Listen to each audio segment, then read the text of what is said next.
जैसा कि हमने वर्क का इक्वेशन फाइंड आउट किया था डिफरेंट प्रोसेसेस के केस में, उसी तरह से अब हम लोग हीट का इक्वेशन फाइंड आउट करेंगे डिफरेंट प्रोसेसेस के केस में। तो स्टार्ट करते हैं। पहला जो प्रोसेस है वो है कांस्टेंट वॉल्यूम प्रोसेस।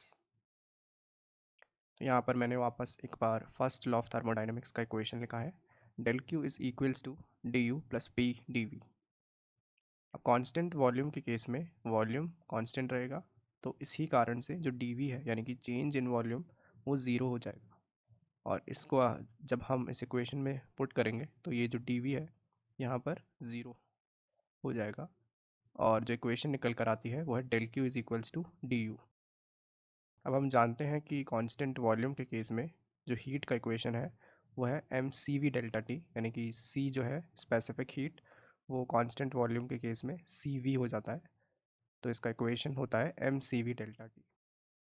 अब इन दोनों इक्वेशन को हम जब कंपेयर करेंगे तब हमें डी यू का जो फॉर्मूला है वो मिलता है।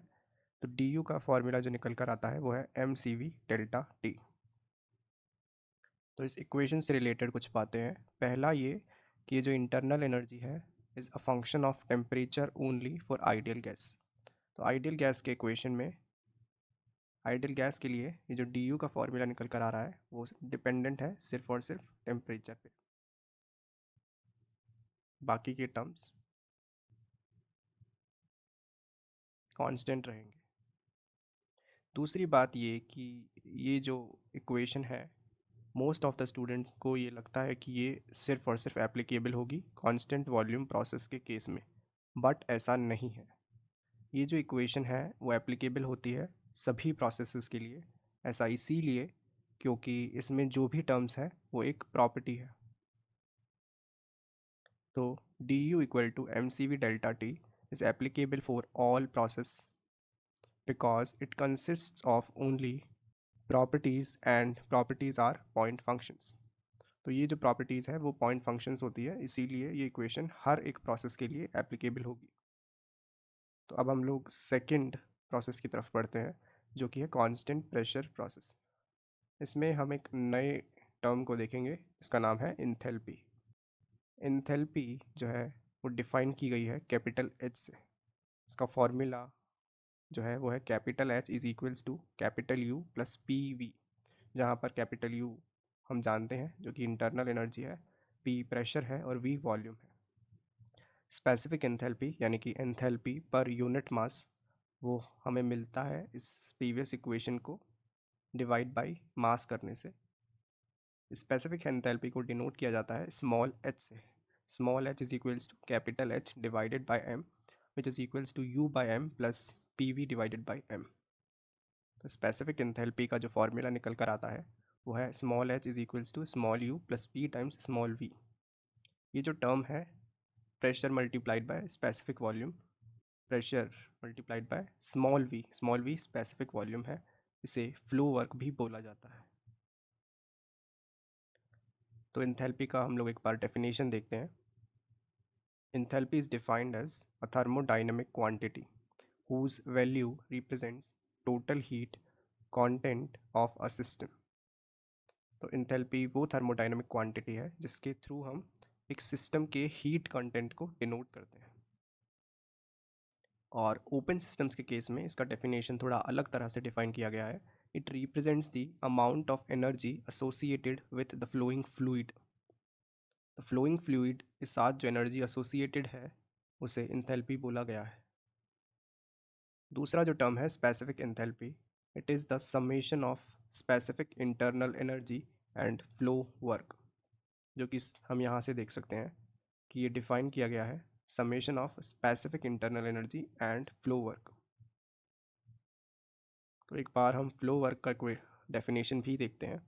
It is the amount of work which is required to displace an infinitely small fluid element to flow into or out of the control volume। तो फ्लो वर्क एक अमाउंट ऑफ वर्क है, यानी कि कितना वर्क हमें चाहिए एक infinitely small fluid element को कंट्रोल वॉल्यूम में एंटर कराने या फिर कंट्रोल वॉल्यूम से एग्जिट कराने के लिए जो हमें वर्क का ज़रूरत है उसे हम फ्लो वर्क कहते हैं। एक बात जो मैं पहले बताना भूल गया था वो ये है कि control mass system is another name for close system. ये टर्म्स इंटरचेंजेबली यूज़ किए जाते हैं और कंट्रोल वॉल्यूम ओपन सिस्टम के लिए यूज़ किया जाता है। The boundary of control volume is known as control surface. ये बात भी आपको ध्यान में रखना है कि कंट्रोल वॉल्यूम जो कि ओपन सिस्टम के लिए यूज़ किया जाता है उसकी जो सरफेस है, उसकी जो बाउंड्री है, उसे कंट्रोल सरफेस भी बोला गया है। तो आइए अब हम इसकी जो हीट की इक्वेशन है उसकी तरफ बढ़ते हैं। इस प्रोसेस में प्रेशर कांस्टेंट है, P is equals to constant. तो जो फर्स्ट लॉ ऑफ थर्मोडाइनमिक्स है del Q is equals to D U plus P D V. अब इस जो टर्म है सेकेंड टर्म, इसमें प्रेशर कांस्टेंट है, तो प्रेशर को हम डिफरेंशिएशन के अंदर ले जा सकते हैं। तो del Q is equals to D U plus differentiation of P V. P को यहाँ पर हमने ब्रैकेट के अंदर लिखा है। अब ये जो होल RHS वाला पार्ट है इसको D के अंदर में यहाँ पर लिखा है D ऑफ ब्रैकेट में U प्लस पी वी, ऐसे लिखा जा सकता है। तो ये U प्लस पी वी जो पार्ट है इसे हम देखेंगे, हमने अभी इसे देखा है जो कि है H is equals to U plus P V जो कि इंथैल्पी है। तो यहाँ पर हम लिख सकते हैं del Q is equals to D H.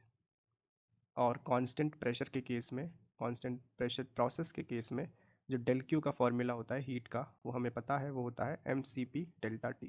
अब इन दोनों इक्वेशन को जब हम कंपेयर करेंगे तो हमें DH का फॉर्मूला मिलेगा जो कि है mCp डेल्टा T।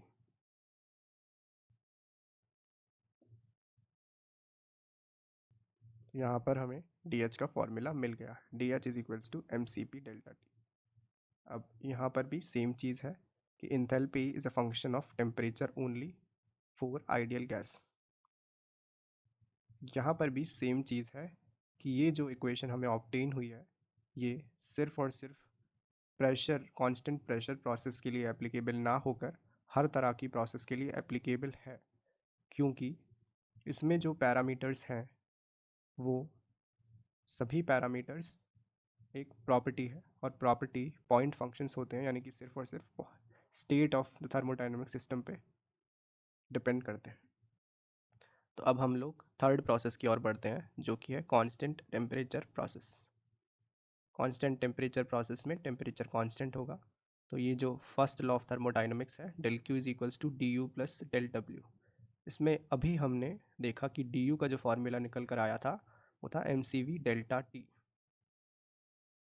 अब इसमें जो डेल्टा टी वाला टर्म है जो रिप्रेजेंट करता है चेंज इन टेम्परेचर, वो ज़ीरो हो जाएगा बिकॉज टेम्परेचर कांस्टेंट है।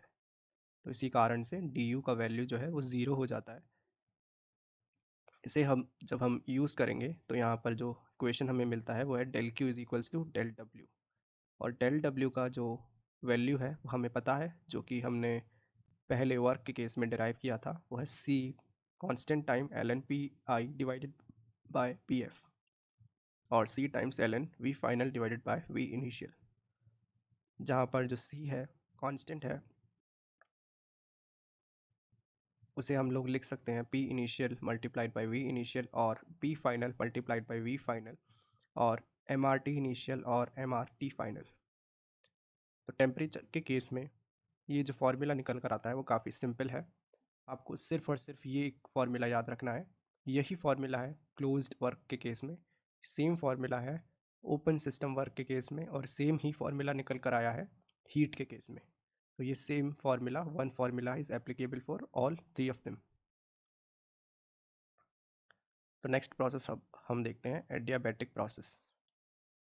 तो जैसा कि हम जानते हैं कि एडियाबैटिक प्रोसेस के केस में कोई हीट इंटरेक्शन नहीं होता, तो इस केस में डेल क्यू का वैल्यू है ज़ीरो। इसके बाद हम लोग एक क्वेश्चन देखते हैं, prove that P V raise to power gamma is constant for reversible adiabatic process. तो ये कई बार प्रूफ के लिए पूछा जाता है। तो आइए अब हम इसका प्रूफ देखते हैं। तो यहाँ पर मैंने फर्स्ट लॉ ऑफ थर्मोडाइनमिक्स से इसका प्रूफ स्टार्ट किया है। फर्स्ट लॉ ऑफ थर्मोडाइनमिक्स है del Q is equals to D U plus P D V. अब अगर ये प्रोसेस रिवर्सिबल एडियाबैटिक है तो जाहिर सी बात है इसमें कोई हीट इंटरेक्शन नहीं होगा, इसके कारण डेल क्यू का वैल्यू जो है वो है 0। अब ये डेल क्यू इक्वल टू 0 अब इस इक्वेशन में पुट करेंगे तो हमें मिलेगा D U plus P D V is equals to 0। P D V को अब हम आर एच एस में लेकर जाएंगे तो हमें ये इक्वेशन मिलेगा D U is equals to minus P D V. D U का वैल्यू अब हम पुट करेंगे M C V delta M C V D T is equals to minus P D V से अब हम डिनोट करेंगे equation 1 से। एक बार फिर से अब हम इंथैल्पी के फॉर्मूले का यूज़ करेंगे H is equals to U plus P V. अब हम इसे डिफरेंशिएट करेंगे differentiating both sides. D H is equals to D U और पी वी का जो डिफरेंशिएशन है उसके लिए हम मल्टीप्लिकेशन डिफरेंशिएशन का यूज़ करेंगे। फर्स्ट टर्म कांस्टेंट सेकंड का differentiation plus second term constant first का डिफरेंशिएशन। तो हमें मिलता है D H is equals to D U plus P D V plus V D P.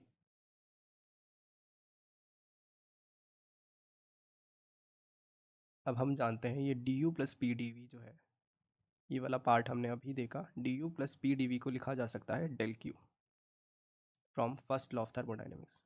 तो डी एच, तो ये इक्वेशन कन्वर्ट हो जाती है D H is equals to del Q plus V D P में। डी एच का value अभी हमने कुछ देर पहले ही देखा जो कि हर प्रोसेस में यूजेबल है, वो है M C P D T. और डेल क्यू का वैल्यू 0 है क्योंकि यह एक एडियाबैटिक प्रोसेस के लिए हम लोग डेरिवेशन कर रहे हैं। तो ये इक्वेशन कन्वर्ट हो जाती है M C P D T is equals to V D P. इसे हम डिनोट करेंगे इक्वेशन नंबर 2 से। Equation 2 divided by equation 1। अब हम लोग सेकेंड इक्वेशन को फर्स्ट इक्वेशन से डिवाइड करेंगे। सेकेंड इक्वेशन न्यूमरेटर में होगी M C P D T is equals to V D P और जो इक्वेशन 1 है वो जाएगी डिनोमिनेटर में which is M C V D T is equals to minus P D V. अब एक बार हम एल एच एस पार्ट को देखते हैं। यहाँ पर m और dt को हम कैंसिल आउट कर सकते हैं तो हमें मिलेगा cp बाय सी, जिसे हम लोग गामा भी लिख सकते हैं जो कि हमने पहले देखा। cp by C V is equals to gamma is equals to minus v by D V multiplied by D P by P multiplied by D P by P. अब ये जो डी वी बाय वी है इसको हम L H S में लेकर जाएंगे तो ये gamma times D V by V is equals to minus times D P by P. अब इसे भी हम एल एच एस में एक बार लेकर आएंगे और इंटीग्रेशन करेंगे। डी पी बाई पी का इंटीग्रेशन प्लस गामा जो कि कांस्टेंट है, integral of D V by V is equals to integration of 0। तो इसका इंटीग्रेशन करने पर जो हमें मिलेगा जो कि एक इनडेफिनेट इंटीग्रेशन है, L N P plus gamma times L N V is equals to L N C. तो नेचुरल लॉग की एक प्रॉपर्टी होती है गामा हम अंदर लेकर जा सकते हैं जो कि कन्वर्ट हो जाएगा v की पावर में L N P plus L N V raised power gamma is equals to L N C. जब एल एन के टर्म्स एडिशन में होते हैं तो उसका ये जो पार्ट है वो मल्टीप्लिकेशन में चला जाता है। P V raised power gamma is equals to constant, इसे हम ये ऑब्टेन कर सकते हैं। तो इससे ये प्रूफ हो गया है P V raised power gamma is equals to constant. तो अब हम कुछ और इक्वेशंस देखते हैं। पहला है मेयर्स इक्वेशन। हमने ये इक्वेशन पहले भी देखी थी, Cp minus C V is equals to R. ये इक्वेशन काफ़ी यूज़ होती है और आप में से बहुत सारे स्टूडेंट्स ने इक्वेशन पहले भी देखी होगी, बट आप में से कुछ ही लोगों को इस इक्वेशन का नेम पता होगा। इस इक्वेशन को ही बोला जाता है Mayer's equation, Cp minus C V is equals to are.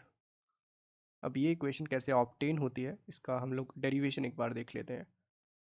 तो स्पेसिफिक एंथैल्पी का जो फॉर्मूला है H is equals to U plus P V, इसे हम डिफरेंशिएट करेंगे D H is equals to D U plus differentiation of P V.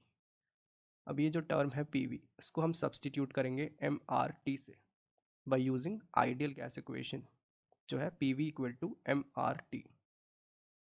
अब हम इसमें वैल्यूज़ को सब्सटीट्यूट करेंगे। डी एच की वैल्यू जो हमने अभी कुछ देर पहले ही फाइंड आउट की है वो है M C P delta T. D U की वैल्यू है M C V D T, और differentiation of M R T जिसमें से एम और आर कांस्टेंट रहे तो एम आर डी टी। अब एल एच एस और आर एच एस में एम डी टी जो है वो कॉमन है, इसे हम लोग कैंसिल आउट करेंगे तो हमें मिलेगा C P is equals to C V plus R. C V को हम अब एल एच एस में लेकर जाएंगे तो हमें मिलेगा C P minus C V is equals to R, जो कि मेयर्स इक्वेशन है। अब हम लोग सी पी सी वी और आर के बीच में रिलेशन देखते हैं। पहला रिलेशन तो ये, C P by C V को हम गामा बोलते हैं, ये हमने देखा, और C P minus C V is equals to R, ये हमने अभी मेयर्स इक्वेशन में देखा। तो इन दोनों इक्वेशन का यूज़ करके हम सी वी को आर और गामा के टर्म्स में फाइंड आउट कर सकते हैं, सी पी और सी वी को। तो सी वी जो यहाँ से निकल कर आता है by using these two equations is C V is equals to R divided by gamma minus one, और सी पी का जो वैल्यू निकल कर आता है वो है gamma times R divided by gamma minus one.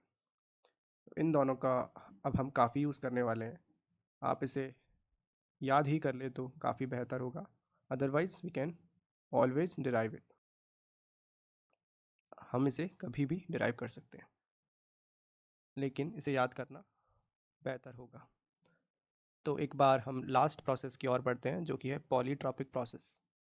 Work के केस में हमें कभी भी पॉलीट्रॉपिक प्रोसेस के लिए डेरिवेशन करने का नीड नहीं हुआ, क्योंकि पॉलीट्रॉपिक प्रोसेस का जो फॉर्मूला था वो यूजुअली सेम होता था as for the adiabatic process, लेकिन यहाँ पर हमें पॉलीट्रॉपिक प्रोसेस के केस में डेरिवेशन करने का ज़रूरत होगा। तो डेल क्यू, इसे हम स्टार्ट करते हैं फर्स्ट लॉ ऑफ थर्मोडाइनमिक्स से, जो कि है del Q is equals to D U plus del W. D U को लिख सकते हैं हम M C V D T या फिर M C V delta T. M C V delta T is basically T final minus T initial, और जो del W है इसका वैल्यू हमने यूज़ किया है जो कि हमने क्लोज्ड सिस्टम वर्क या फिर सिंपली वर्क का फॉर्मूला जो हमें मिला था पॉलीट्रॉपिक प्रोसेस के केस में।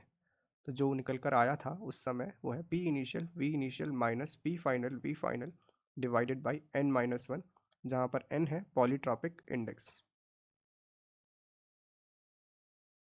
तो अब हमने सी वी जो है इस इक्वेशन में सी वी जो है उसका वैल्यू पुट अप किया by using this R divided by gamma minus one, तो हमें ऑब्टेन होता है M R divided by gamma minus one multiplied by T final minus T initial, और वर्क सेम रहा। अब ये जो टर्म है M R T final minus T initial, इसको हम आइडियल गैस इक्वेशन का यूज़ करके सब्सटीट्यूट करेंगे। तो एम आर टी फाइनल को लिख सकते हैं हम P final V final minus M R T initial को हम लिख सकते हैं P initial V initial divided by denominator remains the same, plus work का जो पार्ट है वो भी सेम रहा। अब ये जो वर्क वाला पार्ट है इसको मैंने यहाँ पर पहले लिखा है P initial V initial minus P final V final divided by N minus one, और यहाँ पर एक माइनस का साइन लगाकर पी इनिशियल वी इनिशियल को पहले minus P final V final को बाद में divided by gamma minus one. ऐसा यहाँ पर इसीलिए किया है ताकि दोनों ही टर्म्स में न्यूमरेटर सेम हो जाए और हम इसे कॉमन ले लें। तो वही किया गया है नेक्स्ट स्टेप में, हमने इसके न्यूमरेटर को कॉमन लिया है P initial V initial minus P final V final is equals to, से हमने कॉमन लिया है, और ब्रैकेट में जो हमारे पास बचता है वो है one divided by N minus one जो कि फर्स्ट टर्म से आया है, minus one divided by gamma minus one जो कि हमें सेकेंड टर्म से मिला है। अब हम इस ब्रैकेट को सॉल्व करते हैं एलसीएम लेकर, तो इसका जो डिनोमिनेटर है वो मल्टीप्लाइड होगा और न्यूमरेटर में हमें मिलेगा gamma minus one minus N plus one, तो ये जो वन है वो कैंसिल आउट हो जाएगा और न्यूमरेटर में मिलेगा हमें gamma minus N divided by gamma minus one, और एक n माइनस वन वाला पार्ट है वो हम इस पार्ट के डिनोमिनेटर में लेकर चले गए हैं p initial v initial minus p final v final divided by n minus one. तो यहाँ से जो हमें ऑब्टेन होता है वो है del Q is equals to bracket of gamma minus N divide by gamma minus one, और ये जो पार्ट है वो अभी हमने देखा ये है डेल डब्ल्यू। तो अब हम इसे लिख सकते हैं डेल डब्ल्यू क्लोज्ड। तो हीट का इक्वेशन जो कि हमें पॉलीट्रॉपिक प्रोसेस के केस में ऑब्टेन हुआ वो ये फॉर्मूला है, del Q is equals to bracket of gamma minus N divided by gamma minus one multiplied by del W close. अब कई बार पॉलीट्रॉपिक स्पेसिफिक हीट का फॉर्मूला पूछा जाता है, जो कि इस फॉर्मूले को इक्वेट करेंगे हम एम सी डेल्टा टी, जो कि हीट का एक जनरल फॉर्मूला है, और वहाँ से हम सी का वैल्यू ऑब्टेन करेंगे। तो सी पॉली जो है वो है del Q divide by M delta T. Del Q का वैल्यू हम यहाँ से यूज़ करेंगे और इस इक्वेशन में पुट करेंगे। This is del Q multiplied by 1 by M delta T. तो हम इसे सिंप्लीफाई करते हैं।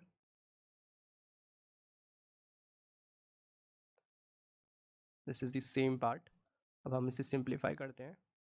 जो सेकेंड पार्ट है इसे हमने आइडियल गैस इक्वेशन का यूज़ करके M R bracket of T final minus T initial. एक बात पर हम ध्यान देंगे, यहाँ पर इनिशियल पार्ट पहले था माइनस फाइनल पार्ट बाद में, लेकिन यहाँ पर फाइनल पार्ट पहले और इनिशियल पार्ट बाद में, इसीलिए एक नेगेटिव का साइन यहाँ पर आया है। तो यहाँ पर जो डेल्टा टी है वो भी T final minus T initial है, तो एम डेल्टा टी हम यहाँ पे कैंसिल आउट कर सकते हैं, सिंपली यहाँ पर आर बचेगा। तो हमें जो इक्वेशन ऑब्टेन हो रही है वो है minus bracket of gamma minus N multiplied by R जो हमें यहाँ से मिला, divided by gamma minus one multiplied by N minus one. तो ये इक्वेशन हमें यहाँ पे ऑब्टेन होता है जब हम इस नेगेटिव को ब्रैकेट के अंदर लेकर जाएंगे, एन माइनस गामा। तो पॉलीट्रॉपिक स्पेसिफिक हीट निकल कर आती है C V times N minus gamma divide by N minus one. ये हमने अभी देखा, ये जो पार्ट है R divide by gamma minus one वो है सी वी के इक्वल। तो यहाँ पर हमने सी वी से पुट कर दिया। तो इस केस में हम लोग देखेंगे कि जो पॉलीट्रॉपिक का स्पेसिफिक हीट है वो निकल कर आता है नेगेटिव। ऐसा इसीलिए क्योंकि ये जो एन का वैल्यू है वो लाई करता है वन और गामा के बीच में। अब हम कुछ इम्पॉर्टेंट पॉइंट देखते हैं हीट और वर्क से रिलेटेड। पहला ये कि हीट और वर्क जो है वो दोनों ही पाथ फंक्शंस होते हैं, और ये पाथ फंक्शंस हैं इसके कारण ही ये इनएग्जैक्ट डिफरेंशियल है। इन्हें डेल से यूज़ किया जाता है, डेल क्यू डेल डब्ल्यू। दोनों ही बाउंड्री फिनोमेना है। और फोर्थ पॉइंट जो है, दोनों ही एनर्जी इन ट्रांजिट है, यानी एक ट्रांजिएंट फिनोमेना है। हीट और वर्क में कुछ डिफरेंसेस हैं। All the forms of energy interaction are work interaction except energy interaction due to temperature। जो भी एनर्जी इंटरेक्शन है वो वर्क उन्हें बोला जाता है एक्सेप्ट जो एनर्जी इंटरेक्शन टेम्परेचर के कारण हो रहे हैं। ये सेकंड पॉइंट हम लोग आने वाले चैप्टर्स में देखेंगे। पीवी कर्व, पीवी ग्राफ का जो एरिया है वो हमें वर्क बताता है, और एक और तरह का ग्राफ हम लोग आगे के चैप्टर्स में देखेंगे, इसे बोलेंगे हम टीएस ग्राफ। टीएस ग्राफ का जो एरिया है वो हमें हीट इंटरेक्शन के बारे में